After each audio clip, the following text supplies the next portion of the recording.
Abandonai toda a esperança, vós que entrais aqui. Essa é a frase que Dante lê na porta do inferno. Mas, e se essa porta não for apenas um lugar no além, e sim um espelho do que carregamos aqui dentro? Imagine comigo, você acorda cedo, cumpre sua rotina, sorri, trabalha, posta uma foto com filtro e legenda de gratidão.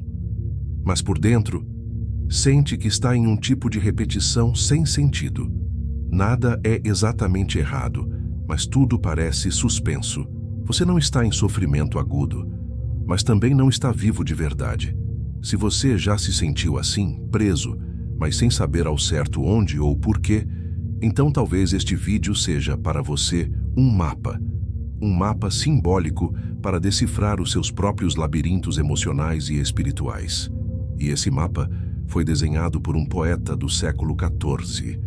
Em sua monumental obra, A Divina Comédia, Dante Alighieri constrói 3 mundos: inferno, purgatório e paraíso. Mas o inferno, com seus 34 cantos e 9 círculos, talvez seja o mais próximo da nossa realidade psicológica. Ele não fala apenas de pecadores do passado, mas das prisões da alma nas quais ainda caímos hoje. A compulsão, a apatia, a ira crônica, a ilusão da posse, a traição de si mesmo. E se olharmos bem, essas prisões não estão lá embaixo.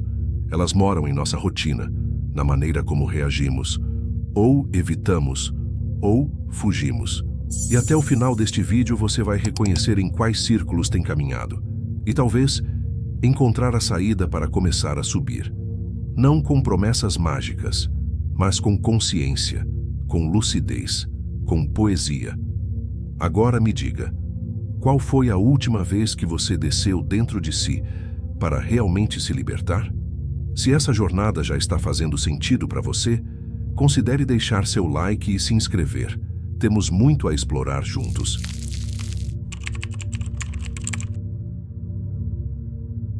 Você já se sentiu perdido, mesmo sabendo onde está? Como se tivesse um mapa nas mãos, mas os símbolos não fizessem mais sentido?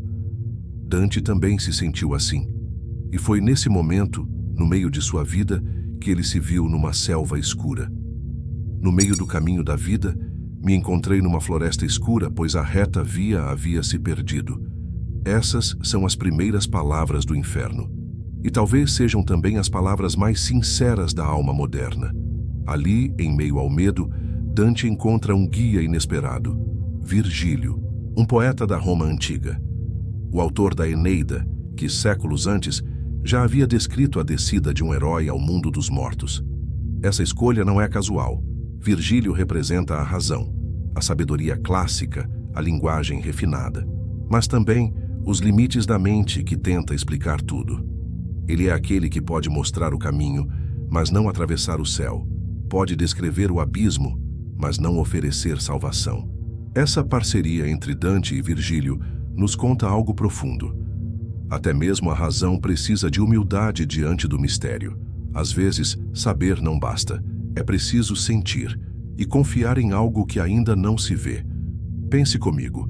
Quantas vezes você já tentou resolver a sua dor com lógica? Organizou as ideias, fez listas, planejou, mas continuou vazio. Talvez faltasse um guia, não um gênio, mas alguém que já conhecesse os subterrâneos da alma. Alguém que já tivesse caminhado entre monstros e voltado para contar. E se esse guia já estiver ao seu lado, mas você ainda não sabe reconhecê-lo? Se você seguir até o fim, vai entender como essa descida pode, na verdade, ser o primeiro passo para o renascimento, e onde está a saída para além da razão.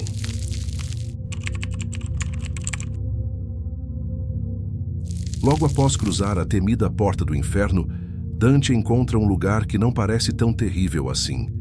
Não há gritos, não há fogo, não há monstros, apenas um silêncio pesado e rostos sem brilho. Ali está o limbo, o primeiro círculo do inferno. Moram ali os justos que, por algum motivo, não conheceram a luz plena. São filósofos, poetas, pessoas boas, mas que não possuem fé. Vivem uma existência correta, porém sem transcendência. Se observarmos com atenção, o limbo não está apenas nos livros antigos. Ele está no nosso tempo. no modo como muita gente vive hoje. Pessoas produtivas, funcionais, polidas, mas sem alma nos olhos.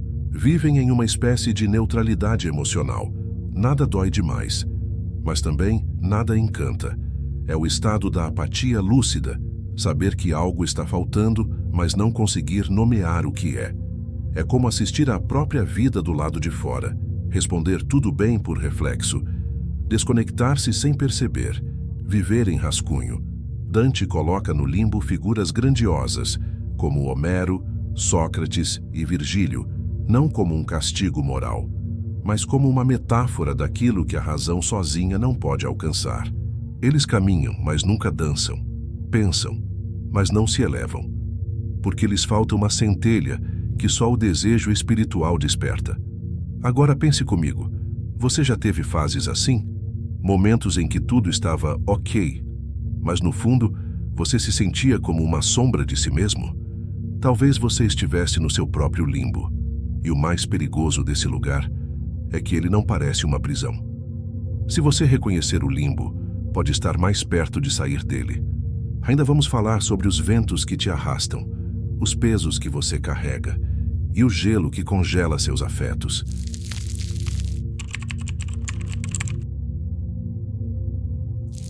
Quando Dante avança em sua descida, ele chega ao segundo e ao terceiro círculos, onde os pecados deixam de ser intelectuais e passam a ser carnais. A luxúria e a gula, mas não se engane, aqui não se trata apenas de sexo ou comida. Esses círculos falam de algo muito mais profundo, o desejo como vento e o corpo como vela solta, à deriva. No círculo dos luxuriosos, Dante vê almas sendo levadas por uma tempestade incessante, rodopiando no ar, sem controle, sem descanso. Ali estão Francesca e Paolo, dois amantes consumidos por um desejo proibido. Francesca diz: "O amor nos levou a uma morte comum." E completa: "A leitura de um livro foi o que acendeu nosso fogo." Quantas vezes o nosso desejo começa assim, com uma frase, um olhar, um clique, e quando percebemos, já estamos no olho do furacão.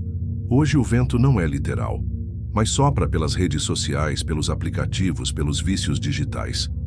Somos arrastados por paixões instantâneas, por carências acumuladas, por afetos que nem sempre escolhemos. E no círculo seguinte, Dante encontra os gulosos, não como comilões, mas como almas atoladas em lama, sob uma chuva grossa, escura, interminável. O prazer aqui também é compulsivo. É a fome de anestesiar o que dói. Imagine, você está exausto. Senta no sofá. Liga uma série qualquer. Come algo sem fome. Desliza o dedo pela tela por 2 horas e no fim se sente ainda mais vazio. Esse é o círculo. Não porque você pecou, mas porque algo em você queria escapar da dor. E o prazer era a rota mais rápida. A pena desses círculos, o contrapasso, é viver girando sem parar. Porque o desejo que não é compreendido repete-se, e o prazer que vira fuga se esgota. Então te pergunto, o que tem te arrastado sem que você perceba? Qual é o vento invisível que sopra dentro de você e que talvez você tenha chamado de amor, fome ou carência? Em breve falaremos sobre os pesos que você empurra todos os dias e nem percebe. Mas agora nomear seus ventos internos já é o primeiro passo para plantar raízes.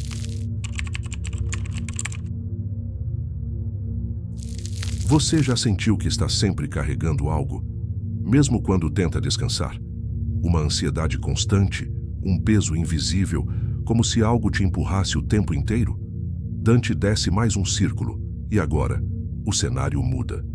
2 multidões se enfrentam em lados opostos, empurrando pesos gigantescos, em um movimento eterno e sem propósito. São os avaros e os pródigos. De um lado, aqueles que nunca soltaram nada. Do outro, os que nunca souberam guardar. Ambos aprisionados pelo mesmo desequilíbrio, a ilusão de controle sobre aquilo que, na verdade, nunca foi seu. A pena é simbólica, empurrar para sempre um fardo que nunca leva a lugar nenhum. Você já viveu isso? Trabalhar cada vez mais, não por ambição nobre, mas por medo da escassez? Se esforçar até a exaustão por coisas que você nem deseja mais, ou gastar por impulso, acumulando dívidas, porque algo dentro de você precisa compensar a sensação de não ter valor? Esses são os pesos, e o mais cruel é que eles não são visíveis. São feitos de números, status, aparência, expectativas alheias, ou até memórias de infância, como o elogio que só vinha quando você fazia direito. Dante mostra que esses dois extremos não são opostos. São gêmeos. Ambos vivem presos ao que possuem ou perderam, e se definem pelo que têm, ou pela falta que sentem. E você? O que tem empurrado há anos, sem perceber? Uma carreira que já perdeu o sentido? Uma identidade que já não é sua? Ou a obrigação de manter uma imagem que pesa mais do que te representa? Logo falaremos do círculo da ira e do pântano onde muitos se afogam enquanto acreditam que estão apenas reagindo.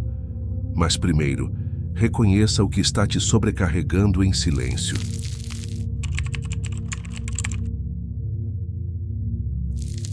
Quantas vezes você já disse: "Não estou com raiva, só estou cansado", ou "Não é nada, deixa pra lá", mas por dentro alguma coisa fervia? No quinto círculo, Dante atravessa o Estige, um pântano escuro onde a lama borbulha e a água fede. Ali vivem os iracundos, os que explodem, e os melancólicos, os que implodem. Dante descreve uma guerra de gritos. Uns se agridem com fúria, mordem, batem, se afogam na lama. Outros, silenciosos, estão submersos, com bolhas saindo da boca, murmurando ofensas sem som. Aqui o contrapasso é cruel e justo. Aqueles que viveram pela raiva, agora vivem dentro dela. E os que nunca souberam expressá-la, se afundam em sua própria lama. Parece exagerado, mas pense nas redes sociais, nos grupos de WhatsApp, nos jantares em família onde ninguém escuta, só reage. Nos ambientes onde todos parecem estar, sempre prontos para atacar, como se viver fosse uma eterna defesa. Agora pense no oposto. Pessoas que engolem sapos por anos, que nunca dizem o que sentem, que sorriem para evitar conflitos, mas no fundo sentem rancor, se afogam em mágoas. A ira tem muitas faces. Às vezes é grito, às vezes é silêncio, às vezes é indiferença.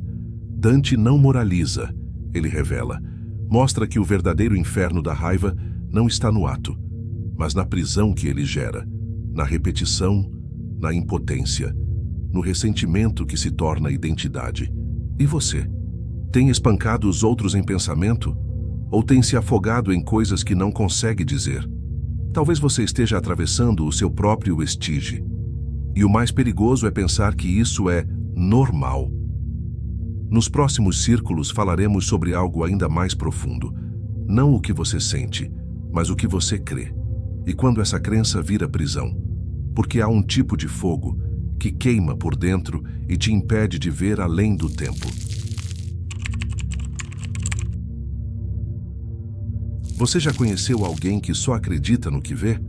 Alguém que diz, eu só acredito em fatos. Ou, depois da morte, acabou. Tudo vira pó. Na descida ao sexto círculo do inferno, Dante encontra os hereges. Mas atenção, o termo aqui não significa quem pensa diferente da religião dominante. No contexto da Divina Comédia, heresia é a prisão da mente que se fecha ao mistério. O castigo? Essas almas estão presas em túmulos em chamas, como se estivessem sendo consumidas por dentro, mas incapazes de se mover. Entre elas está Farinata, um grande líder político da época de Dante, intelectual, brilhante, mas que acreditava apenas no que era visível, só no que podia ser provado. O fogo aqui não é o da paixão, é o da rigidez mental, das ideias fixas, do orgulho intelectual, da arrogância que diz, só o que cabe na minha lógica é real. Essa heresia ainda vive hoje, não nas universidades, mas nas certezas inabaláveis que criamos sobre nós mesmos. Eu sou assim. Isso nunca vai mudar. Deus não existe. Deus existe, mas ele me esqueceu. Amor? Isso é coisa de livro. Eu já entendi tudo. O resto é besteira. Percebe? Não importa se você é cético ou religioso, a prisão da heresia é sempre a mesma. A incapacidade de imaginar o além. Dante escreve esse círculo como uma crítica velada ao materialismo da sua época, mas também como um espelho da alma que desistiu de buscar. E você? Tem alguma ideia que virou pedra dentro de você? Alguma crença que virou muro? Alguma dor que virou doutrina? Talvez a tua alma precise errar mais. No sentido original da palavra, errar, vagar, sair do caminho previsível, abrir espaço para o novo. Nos próximos círculos, vamos ver o que acontece quando, além de pensar errado, alguém age contra si, contra os outros e contra a própria natureza. Prepare-se para atravessar a floresta da dor.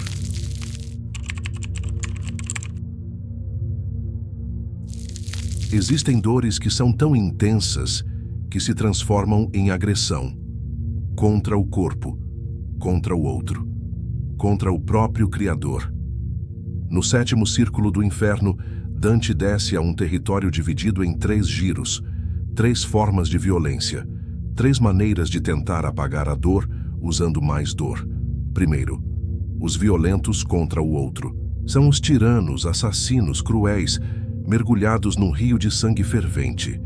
Ali está Alexandre, o Grande, mas também todos aqueles que fizeram do poder um vício. A violência aqui não é apenas física, ela pode estar no abuso emocional, na manipulação, na opressão cotidiana. Quantas vezes você já sentiu medo de alguém sem que essa pessoa tenha encostado um dedo em você? No 2º giro, encontramos os violentos contra si mesmos. Os suicidas, representados numa floresta sombria, onde as almas viraram árvores retorcidas. Seus galhos sangram. Sua dor criou raízes. Esse é um dos trechos mais comoventes da Divina Comédia. E aqui, uma pausa necessária. Se você convive com pensamentos assim, saiba a saída e a ajuda. Buscar apoio é um ato de coragem, não de fraqueza. Mas Dante não acusa. Ele observa. E nos mostra que há dores que, se não forem escutadas, tomam forma de sentença. Quantas vezes você já quis desaparecer em silêncio? Ou se punir por dentro, porque achava que não merecia leveza? No 3º giro, estão os violentos contra Deus, a natureza e a ordem das coisas. Aqueles que zombam da criação, que destroem o que deveria ser cuidado, que transformam o dom da vida em desprezo. Aqui estão os blasfemos, os usurários, os que fazem do tempo uma mercadoria. São obrigados a caminhar em areia quente, sob uma chuva de fogo, porque viveram de forma contrária ao próprio fluxo da vida. A imagem é forte, mas profundamente simbólica. A chuva que deveria nutrir, agora queima, porque não reconheceram o sagrado, nem fora, nem dentro. E você? Já se agrediu com excesso de exigência? Já feriu alguém só porque não soube como lidar com sua dor? Já tratou a vida como se ela fosse descartável? Talvez o inferno da violência não esteja só nos grandes atos, mas na normalização do desrespeito. Nos próximos círculos não falaremos mais de atos visíveis, mas das mentiras invisíveis, daquelas que contamos para os outros e para nós mesmos. Entraremos no território da fraude. Você já teve a sensação de estar se sabotando? De agir como se estivesse no controle, mas no fundo saber que está apenas mantendo uma aparência? Bem-vindo ao 8º círculo do inferno, Malebolge, que em italiano arcaico significa bolsas más ou valas tortuosas. Dante descreve esse lugar como um grande anfiteatro, dividido em 10 valas, cada uma dedicada a um tipo específico de fraude.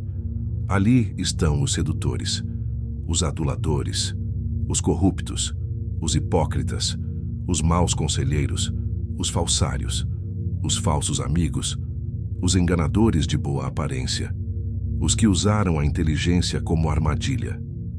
Mas veja bem, Dante não está falando só de crimes, está falando de máscaras, das que usamos para sermos aceitos, elogiados, amados, ou simplesmente não notados. Uma das figuras mais impactantes aqui é Ulisses.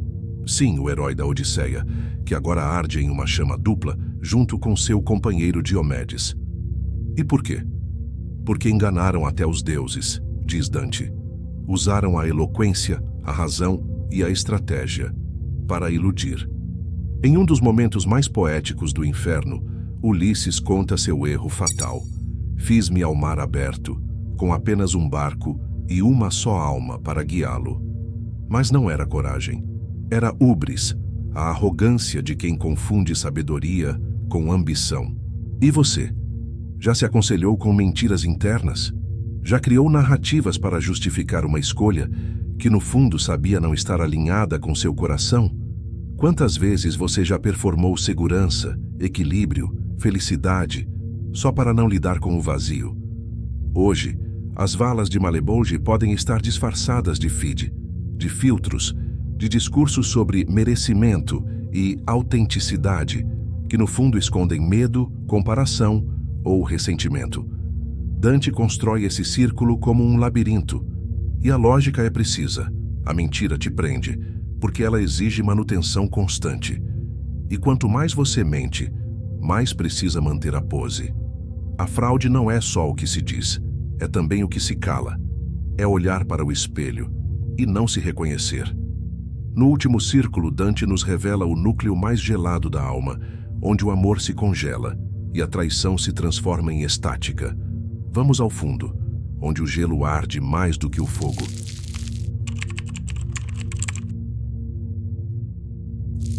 E se eu te dissesse que o centro do inferno não está em chamas, está congelado? Na visão de Dante, o pecado mais profundo não é o da carne, nem da violência, é o da traição. Bem-vindo ao Cocyto, o lago de gelo eterno.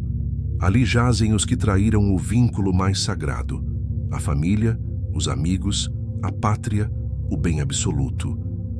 Eles não gritam, não se movem. Estão presos no gelo até o pescoço, alguns com os olhos abertos, outros com as lágrimas congeladas nas pupilas. Aqui o contrapasso é brutal. Traíram e agora vivem congelados na própria incapacidade de amar. Porque trair é isso, congelar o afeto, é olhar nos olhos de alguém e mentir, é prometer e virar as costas, é dizer para sempre e deixar cair no esquecimento. O gelo de Dante é símbolo da indiferença, do afeto que virou cálculo, da confiança que virou veneno. E no centro do centro está Lúcifer. 3 bocas, 3 traidores mastigados eternamente, Judas Iscariotes, Brutus e Cássius. Corpos triturados, mastigados lentamente, mas jamais engolidos. Porque a traição para Dante é o crime que desfaz o elo que sustenta o mundo, a confiança. Mas, e a traição que cometemos contra nós mesmos? Quando você cala o que sente, quando diz sim, querendo dizer não, quando permanece onde não é visto, quando abandona a própria vocação. Quantas vezes você congelou o próprio coração, só para se encaixar? Quantas vezes deixou de amar por medo de ser traído? E o mundo moderno? Quantos relacionamentos vivem sob o gelo da frieza emocional, da falsidade cordial, da traição silenciosa? Dante não descreve esse círculo com gritos, mas com imobilidade, porque o gelo mais cruel é aquele que paralisa a alma. Agora que descemos até o fundo, você verá como Dante nos mostra a saída. Sim, existe uma saída, porque até do gelo se pode subir, e há estrelas esperando por você.